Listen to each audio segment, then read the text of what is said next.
Hi everyone. Thanks for joining us in our today's session. I'm hoping that everyone will be able to join whenever we are moving through our presentation. As usual, I'm Charles Gomez, and I'm one of the senior loan officers here at Commercial Lending USA.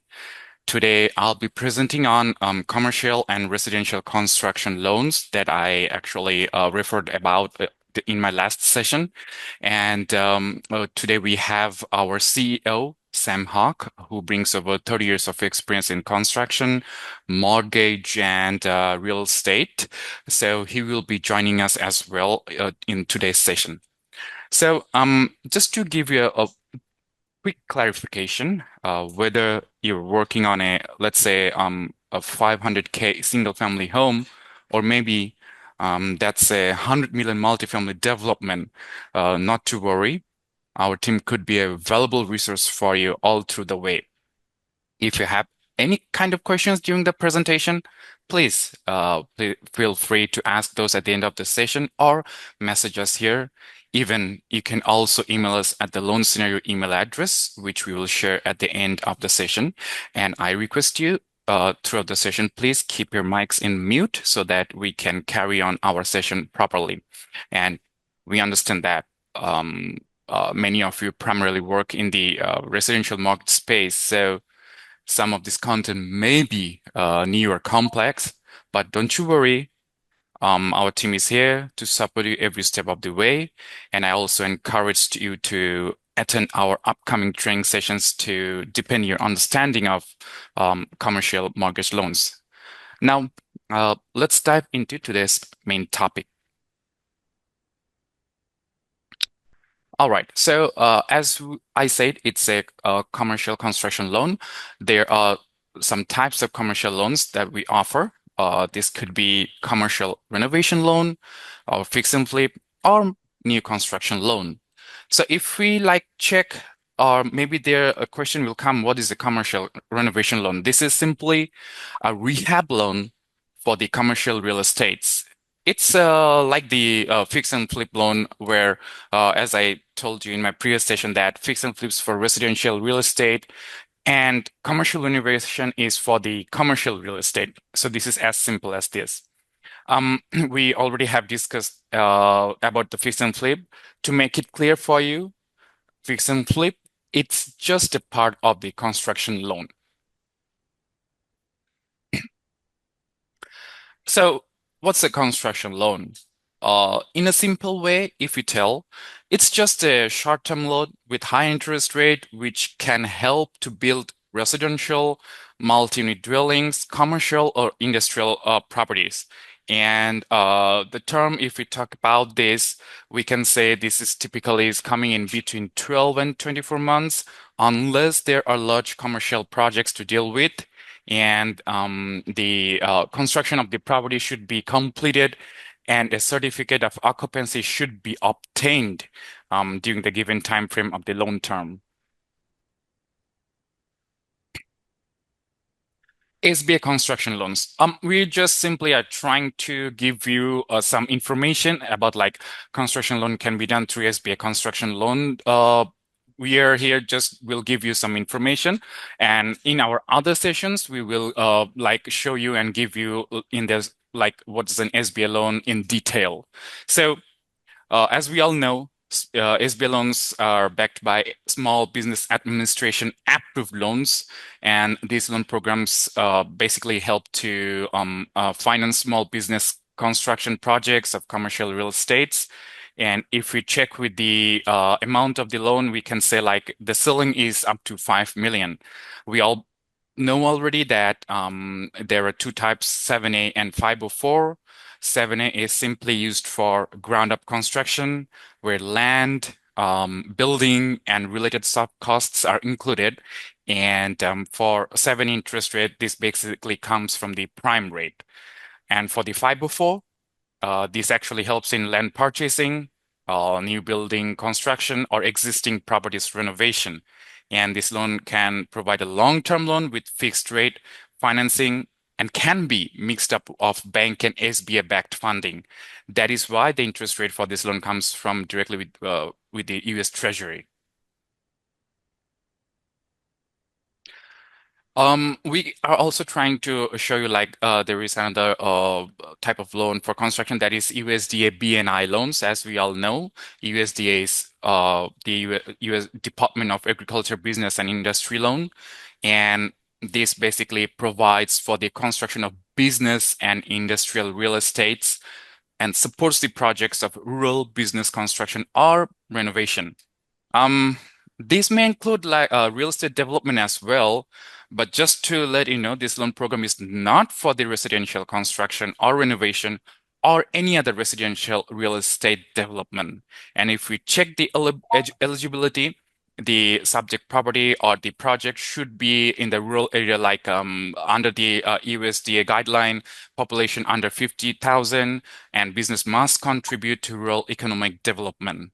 And if we check with the features of the loan of this type, the amount can be substantial, like up to 25 million, can offer a long term, like up to 30 years for many types of real estate projects.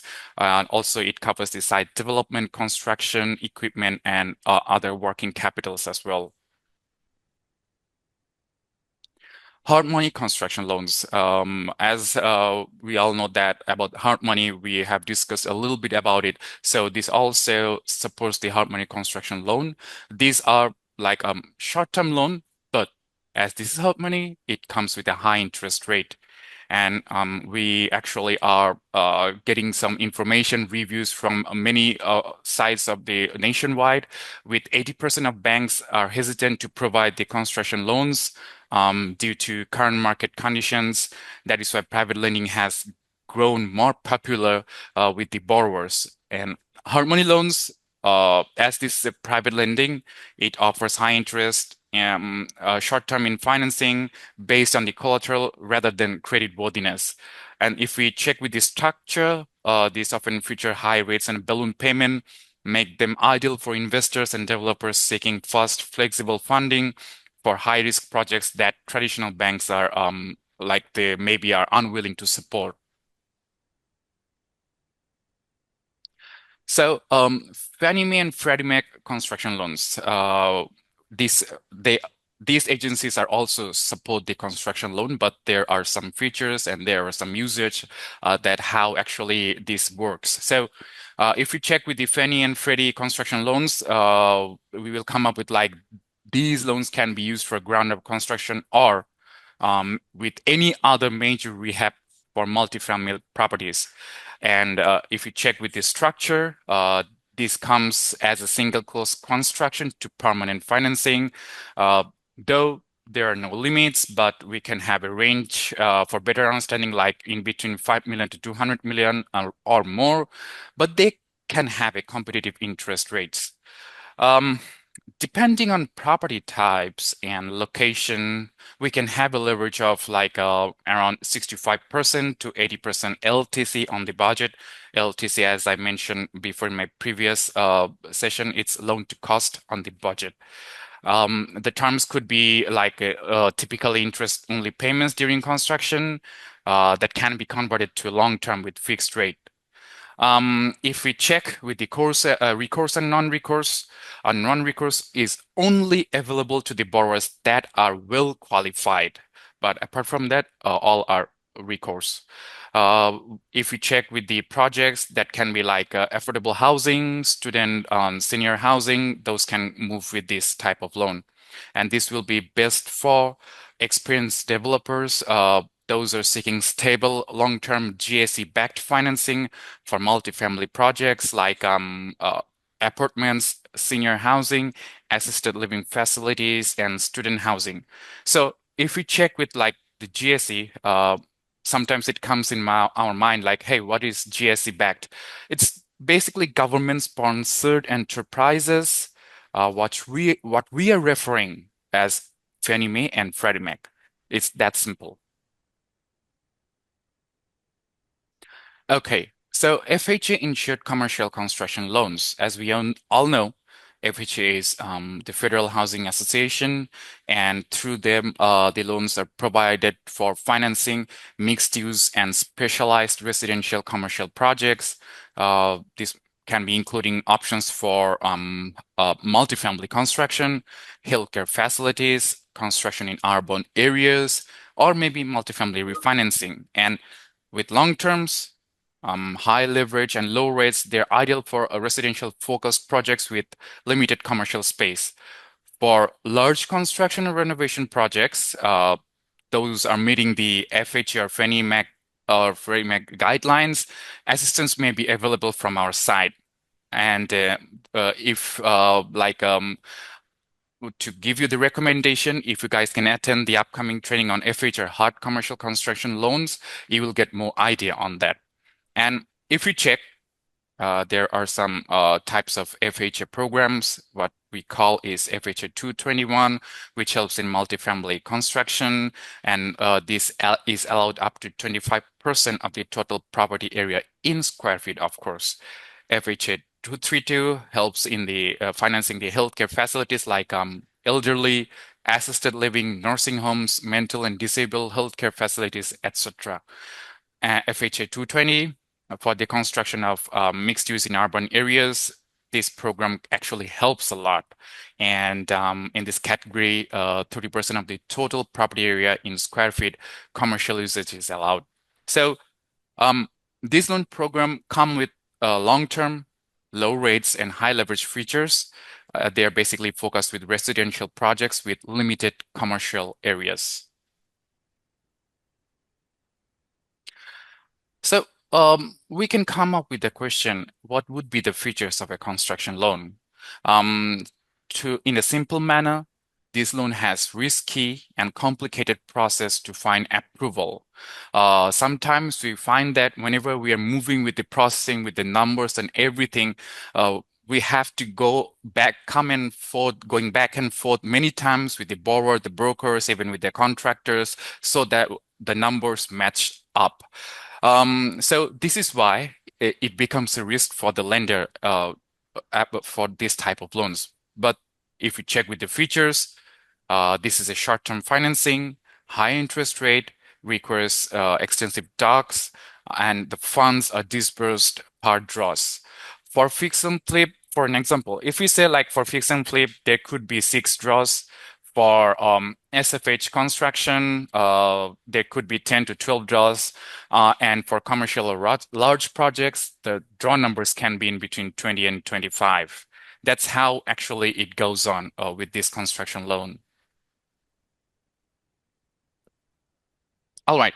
So these are the type of properties that actually are eligible with the construction loan and are used for. Well, we can simply say commercial building, residential projects, warehouses, restaurants, bars, mobile home park, daycare center, and then office building, mixed unit buildings, apartment buildings, hotel motels, gas station or special usage properties, hospitality as well. So if we check with the borrower's eligibility for the construction loan, there are some points that we need to check very carefully. Like creditworthiness, the borrowers have to have at least 680 of FICO score. The down payment and equity contribution, if we check, need at least 20 to 30% down payment or equivalent equity must be showed. And for the project feasibility and documents, there are various documents that are needed for this loan. Those may be like including construction budget, construction project summary, the projections, feasibility reports, etc., etc. We need the appraisal and property condition as well, the zoning compliance. We need to check if the targeted construction project falls into the zoning compliance. With that, we also need to check the design plans, appraisal report of the property. We also have to have a cash flow diagram, or if the borrowers have that cash flow planning, because this is important to have the feasible projected cash flow, which can help them out. The calculated DSCR should meet the requirement as of this point. Even with the collateral and personal guarantee, the borrower's personal guarantee and property collateral is required for these types of loan. And for the reserves, for mortgage payments and financing costs must be included to show that they can carry those for a certain period of time. For example, let's say maybe for the next 12 to 18 months.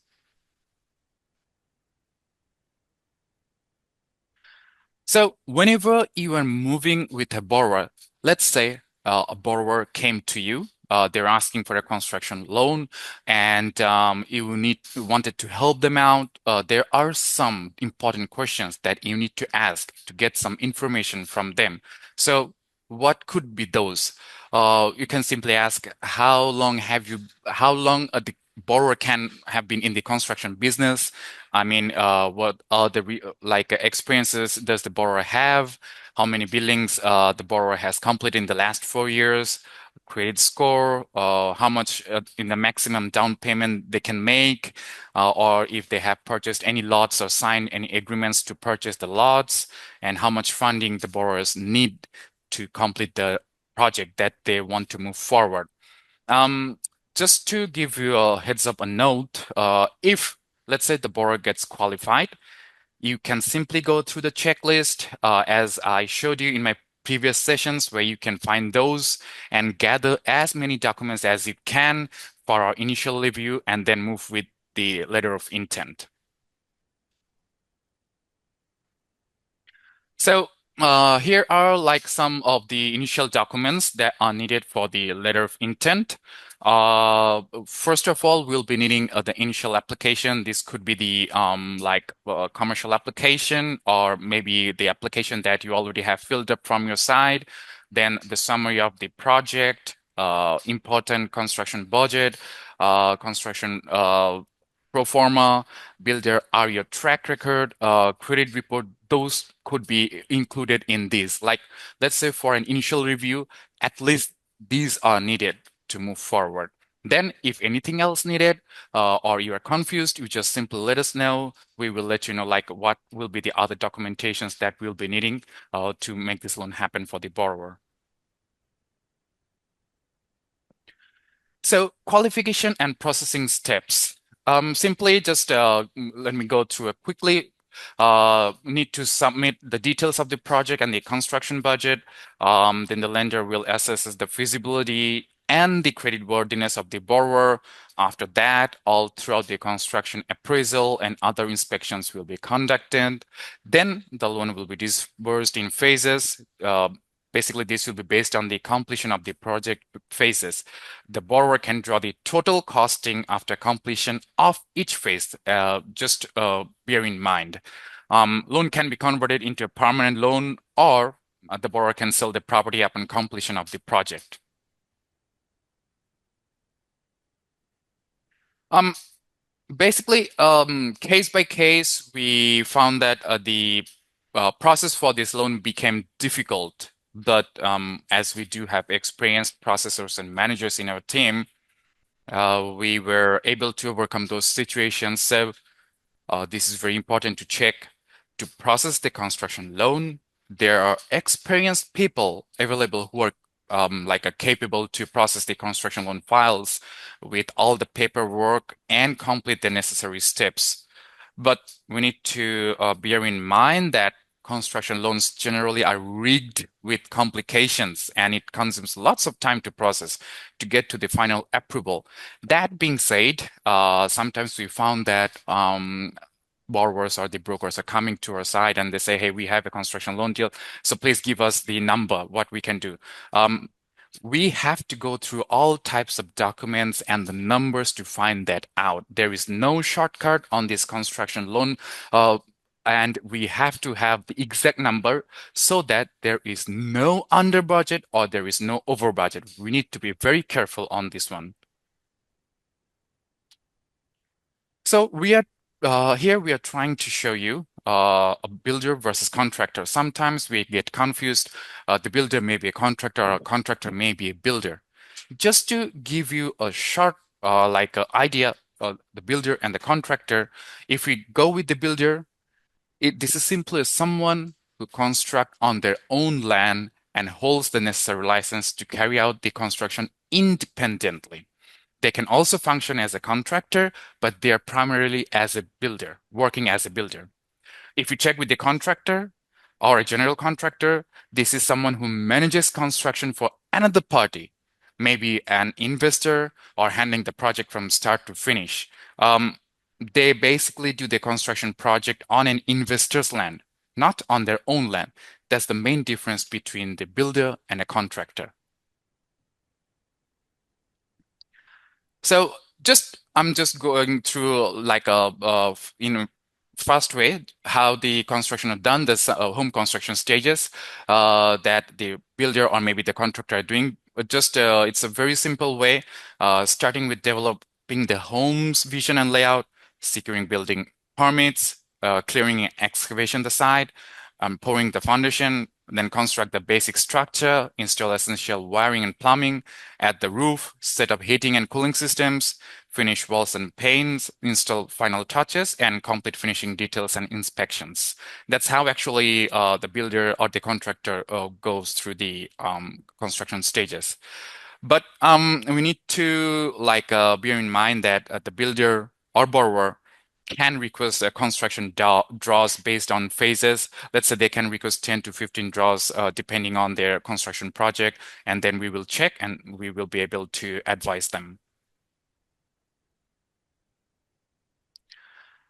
So there are some other construction phases coming up, we need to perform a feasibility study for design and permit, accessing zones, subdivisions, easements, and restrictions, then submitting the architectural plans, civil engineering details, topography for permitting, secure final construction permits and utilities clearance to prepare for the groundbreaking, then to get the fund, the obtaining the fund, securing an initial term sheet for construction loan approval, then submit required documentations, including maybe the area tracking, design plans, budget for final approval, then finalize the construction loan and prepare for the start of new construction. And when the construction has started, it will be including begin groundbreaking and proceed with the project according to the construction phase plan, complete all required county inspections before advancing to the next phase, maintain project planning, scheduling, and materials management to ensure that the construction project is going smoothly.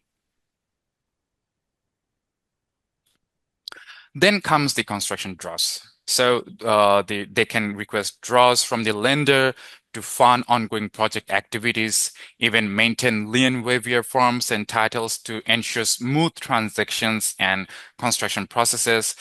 They can also make any necessary payments as required. Then completing the project, collaborate with contractors and subcontractors throughout the completion process, finalize the houser project, and obtain occupancy permits for the new homeowner, then prepare the property for sale. After that, just simply sell the building according to the agreement and return the profit, complete any outstanding walkthrough items and landscaping as outlined in the plan. After that, keeping an accurate records and fulfill any warranty commitments. So we have spoke about the borrower's qualifications, but with that, this is important that we need to also check the builder's qualifications if they are qualified to do the construction, because we find some of the borrowers, they're coming to us, they don't have any kind of experience about construction. So what they do, they take help from either the builder or the contractor. So this is very important to check the contractor or the builder's background. So what could be the key information that we will be needing to check while qualifying a builder? Checking the total number of projects that they have already completed. Being said that, we check at least last 3 years to have that a clear overview. Should find out where the property is located or the projected land and the size of the property. For new construction, we may be able to provide up to a maximum of 80% LTC, but we need to check if the builder are complying with that, because sometimes the builder comes to the borrower and say, hey, 80% LTC or maybe 75% LTC is not enough. So we need to find it out first. they have to have a minimum of 660 FICO, and also need to check the down payment with the builder and the borrower if they are comfortable with that, and need to know how much they're able to put on the table to start their project. This is we are trying to show a simple timeline, a project timeline, just an like an exercise, or like showing you how the timeline is going on for the single family home project. Just an example. Let's say in January 2025, plans and permits they have got, and in February, they're starting their foundation and framing. After that, in March, they are going to make the framing and roofing. And on April, drywalls and windows. Then they are doing the appliances and floor in May. After that, final interiors and landscaping done. And in July, home is ready for deliver. But there's one important note here we need to tell you. Let's say they already have done the framing and roofing. Whenever they want to make a draw, the framing and roofing costs they have made, they need to submit that, and an inspection will be done. After that, the fund will be released. So for commercial properties, this construction timeline typically ranges from 12 to 36 months, could be more or less, but that is depending on the type and the size of the project.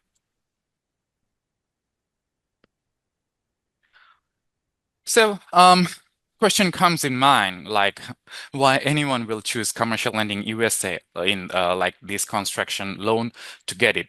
The answers are simple. We have customized loan solutions, and we tailor loan structures to align the investor requirements, of course. And we have over 3 decades of expertise in both commercial and residential lending, so we know what we are doing for the borrowers or the investors.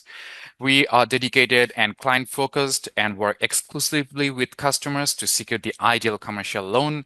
And we have proven success of 80% plus in obtaining signed letters of intent. Now comes the part for frequently asked questions.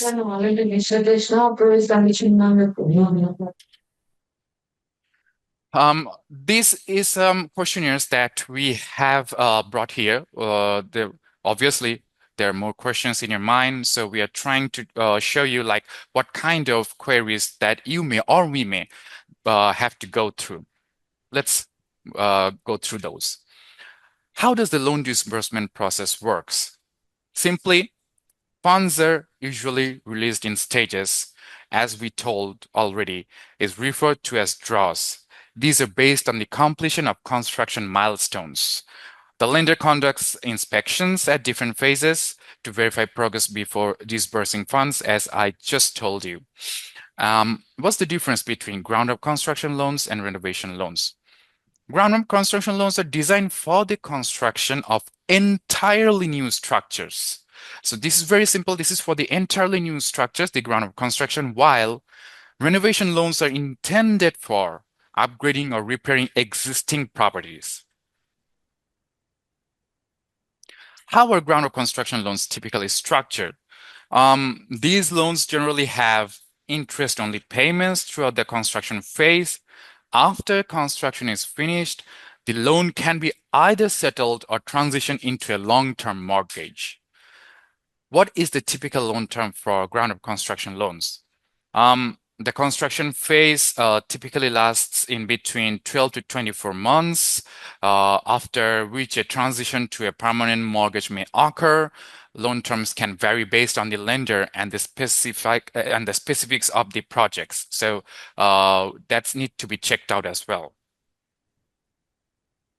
Can I use a ground-up construction loan to purchase land? The answer is yes. Many ground-up construction loans enable you to buy land and finance the construction. However, some lenders may require that the land be owned outright or financed separately. To give you a note here from our side, if somebody comes to you and asking you, hey, can you help me with just to purchase the land after 6 months, I will make ground construction. If you come to us, we will say we won't be able to help to purchase the land only. If it comes with the, let's say somebody coming into you and said, like, I will purchase the land and within a short time, I will start the construction project. Then you come to us, say, hey, we got this land and construction together. Then we may be able to help you together. Or somebody already have a land. It's already been modified and shovel ready, and the construction will be begin. You can bring those to us. We will be able to help you out. So, what's the loan to value ratio to lenders typically offer from ground up construction? Um, LTV ratios for ground construction loans typically ranging from 60% to 75% of the total project cost. This can be varied based on the borrower's credit, as I told before, experience, and the type of the project they actually are working on. How do interest rates for ground up construction loans compare to other types of loans? Interest rates on ground-up construction loans are generally higher than traditional mortgages because, as we said, this is a short-term loan, and this is due to the associated risks of construction as well. Rates may fluctuate based on the borrower's creditworthiness, experience, loan type, and the project's complexity. What happens if construction takes longer than expected? If construction delays occur, yes, there may some cases come that the construction takes longer. So what the borrower have to do, they may need to request an extension from the lender. They should let them know at least, let's say, the construction, the loan term would have been finished within a month, but they need to let the lenders know at least 60 days before that my construction has not been done yet. This could lead to additional fees or increasing interest rates, but they will be covered to complete the construction. Do I need a general contractor for a ground-up construction loan? Most lenders typically require a licensed and experienced general contractor or a builder to manage the project. Like I said, uh, we need to check the builder and the contractor experience as well. But some lenders may permit experienced borrowers to serve as their own contractors. This is relatively uncommon though, but some lenders can do that.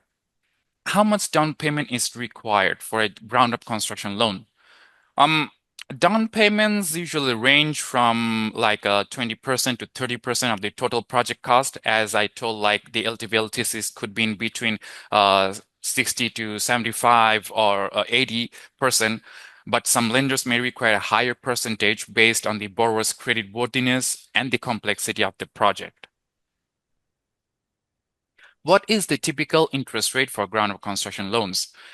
Interest rates for ground-up construction loans typically range from 6% to 12%, but factors affecting these rates include the borrower's credit score, the loan amount, the term, and of course, the market conditions that we are having here. What happens if the project goes over budget? Yeah, that can be happening. That's why I mentioned to check if the project does not go over budget or under budget. So if a project exceeds the budget, the borrower usually must cover the additional costs, while some lenders may provide contingency funds as a part of the loan. It's advisable to have a financial cushion for any unexpected expenses from the borrower's side. How long does it take to get approved for a ground-up construction loans? The approval process typically takes 30 to 60 days, more or less. Maybe sometimes it gets more depending on the complexity and the borrower's ability to provide required documentation. But delays may arise if further information or approvals are necessary in any kind of construction project.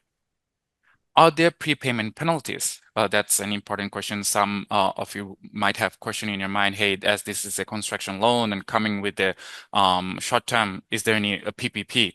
Most of private investors, lenders basically do not charge prepayment penalties for early payoff for the new construction or fix and flip, but it may require to have a few payments to be made before paying off the total loan amount to be in the safe side.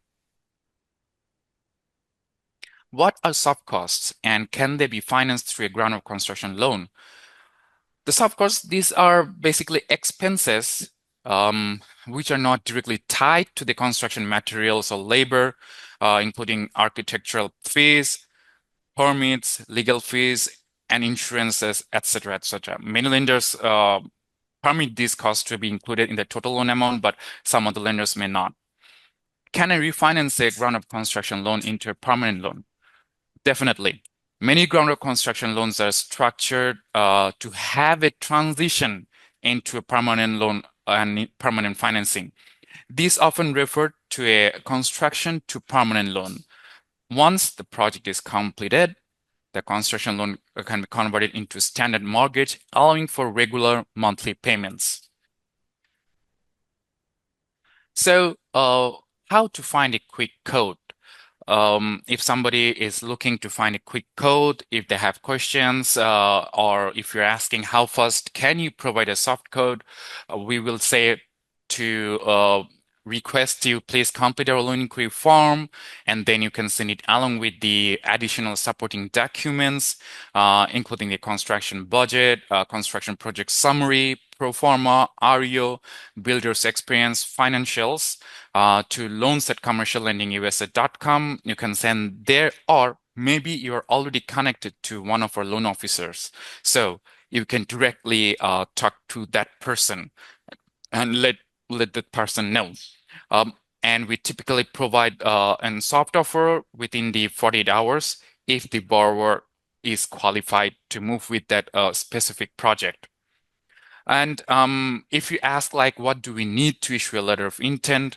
I can simply say like our management basically prefers to review a complete file before issuing the letter of intent to protect the borrower and enhance the trust in your company.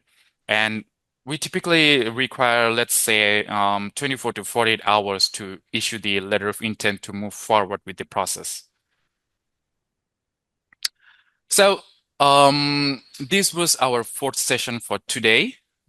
Just to give you a heads up, we have the next sessions coming up from next week as well.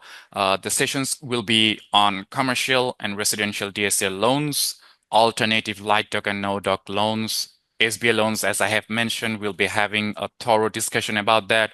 And then commercial Fannie Mae, Freddie Mac, FHA HUD loans, USDA BNI loans, and the last session would be cash out refinance loans.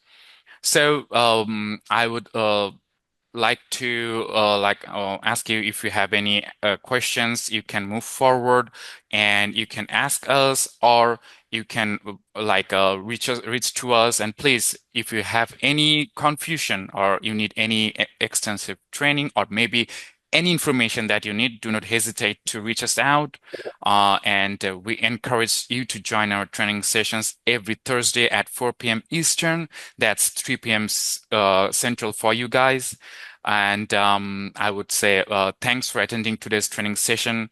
I'm hoping and looking forward to have you all in our next sessions.